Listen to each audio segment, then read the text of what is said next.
What if after Kenjaku's death his consciousness didn't fade away? Have you ever wondered what would have happened if he was reborn in the past, just after he took over the body of young Suguru Geto? Would he finally succeed where he failed before?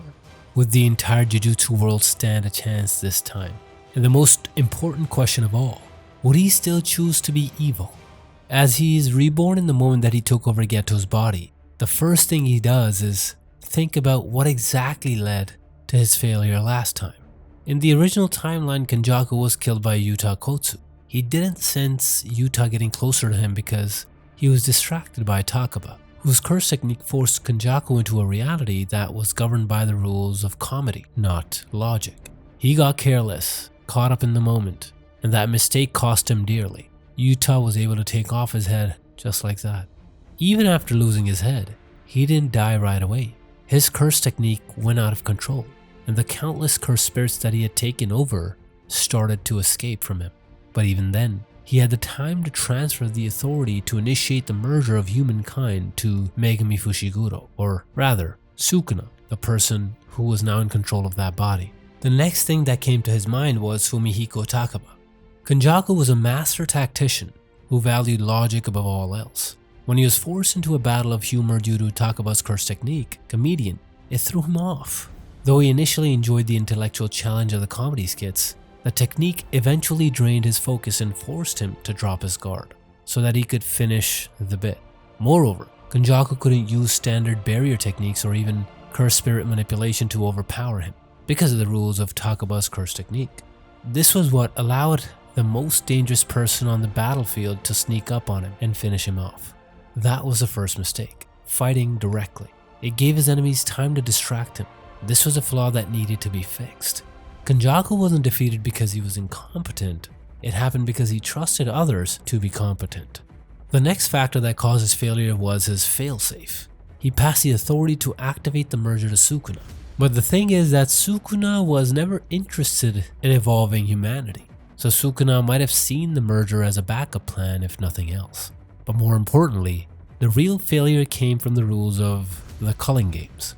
The merger could only begin once all the players except Geto, Kenjaku, Megami, Sukuna, and Shiori were dead. However, Yuji, Maki, Yuta, and the rest of the high school squad stubbornly refused to die. This threw a wrench in his plans. However, the one thing that he got right was orchestrating the military intervention by the US. In the original timeline, he had met with several leaders in the US government, including the president, and convinced them that curse energy was a clean, renewable resource. Moreover, he suggested capturing Jujutsu sorcerers would advance scientific progress. But this was just a cover for him to harvest more cursed energy. He never planned for a conventional fight to occur between the military and the sorcerers. He just released countless cursed spirits into the colonies to massacre the soldiers so that their deaths would produce massive amounts of cursed energy. Another mistake was leaving even the smallest hope of Gojo's return. His presence itself meant hope.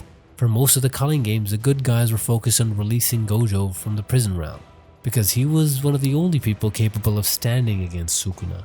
He realized that sealing Gojo was still the right thing to do, but he had left an opening last time, and he needed to fix that this time in order to succeed. Based on these factors, Kenjaku revised his plan. This time, he took on the role of a general, a cowardly one. He decided to modify the rules of the culling games to ensure that the merger could be initiated once he had enough cursed energy for it. The deaths of all the players would no longer be a requirement. He also decided to push for more aggressive US military intervention. If 1,000 soldiers were able to generate a lot of cursed energy, it obviously means that more soldiers could produce even more cursed energy. This would mean that he was no longer dependent on just the players to harvest cursed energy. Though there were a lot more soldiers, it just means that the cursed spirits would have a little more work to do. At the same time, another major change he made was to remain in the background this time. Instead of taking part in the game personally, he would unleash a bunch of cursed spirits. This would remove the threat of him being found by people like Takaba and Yuta. This also means that he would retain the control of the decision to initiate the merger itself, instead of relying on someone else. Then he focuses on the biggest factor. With his new plan, Kenjaku steps into the fight again. The most obvious target for him is Gojo once again. Kenjaku steals him again in Shibuya, but this time he doesn't stop there. He knows that the good guys were able to undo his sealing, So when the calling games finally start again, the first thing he does is eliminate Angel. Now it doesn't even matter if the good guys get the back door to the prison realm, since there is no one alive that can open it. This keeps Gojo sealed throughout the rest of the series. Gojo's absence empowers Sukuna and he goes wild. In the original story, one of the main reasons that Sukuna held back while fighting other sorcerers was the fact that he would have had to fight Gojo. So he was basically preserving cursed energy for that fight. With Gojo no longer in the picture, Sukuna has no reason to hold back at all. He would have slaughtered all his opponents one after the other, while simultaneously improving his control of Megami's techniques. The other important factor is the effect it has on the good guys. During most of the culling games, Yuji's drive came from the hope of freeing his teacher.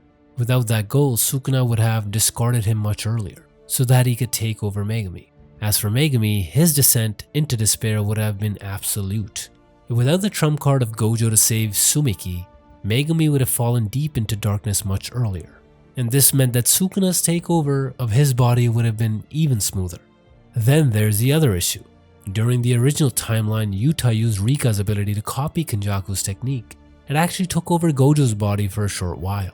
This gave him access to Limitless and the Six Eyes, the only known abilities that could challenge Sukuna. This also allowed him to unleash Gojo's domain expansion in his fight. Though it was only for a short while, this moment played a crucial role in Sukuna's defeat. This time, Gojo is still sealed in the prison realm, which means that Yuta wouldn't be able to do this. This makes the fight that much harder for the good guys, especially against a full power Sukuna. Even if Gojo himself came, the merger wouldn't have stopped. This is the part where Kenjaku's rebirth truly pays off. After altering the rules of the calling games and removing the condition for total player elimination, Kenjaku has removed the final bottleneck that caused him to fail last time. He doesn't need every player dead. All he needs is enough cursed energy. Kenjaku planned to cause massive chaos within the Jujutsu world. Since Sukuna is going all out, he doesn't have enough energy to fight the rest of the good guys. That's when his masterstroke plan begins, and that's where the military intervention comes in. This time, thanks to Kenjaku's promises and visions of a grand utopia built on cursed energy, the US sends over 10,000 soldiers into Tokyo. Kenjaku's cursed spirits tear them apart as soon as they're inside the border. The cursed energy from their deaths, the terror of the civilians. Internal conflicts and prolonged despair of everyone involved in the games means that he's able to start the merger much earlier than expected. And just like that, Japan ceases to exist. A single massive cursed spirit is born, made up of all the humans that were part of the tiny island nation. As the cursed spirit begins to grow larger and more powerful, other countries like the USA panic and attempt to use nuclear weapons to contain the merger creature. This only makes things even worse. This just means that along with the threat of the merger, humanity has to worry about the threat of nuclear fallout at the same time. The only good thing is that their worries last for a short while. There is no climactic battle or domain clash. There is no final sacrifice that saves the day. Instead, the world ends quietly. The merger continues, rapidly taking over every single human on the planet. Humanity dissolves into a cursed superstructure. Individual sorcerers fade into nodes of energy. Kenjaku achieves his goal, not as a ruler, not as a god, but an architect whose work no longer needs him. And fittingly, Kenjaku himself disappears into the system. Eventually, he grows a massive cursed spirit, full of malevolence and the negative aspects of humanity.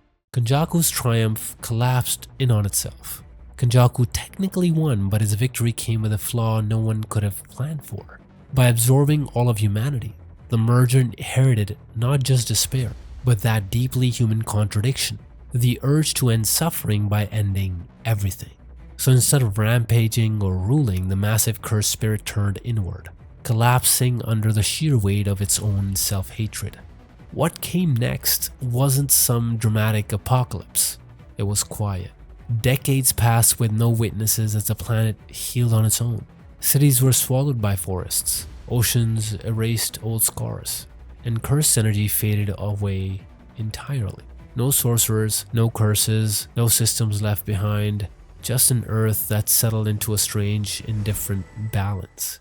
When the Rumelians finally arrived, they didn't find a battlefield or ruins filled with danger.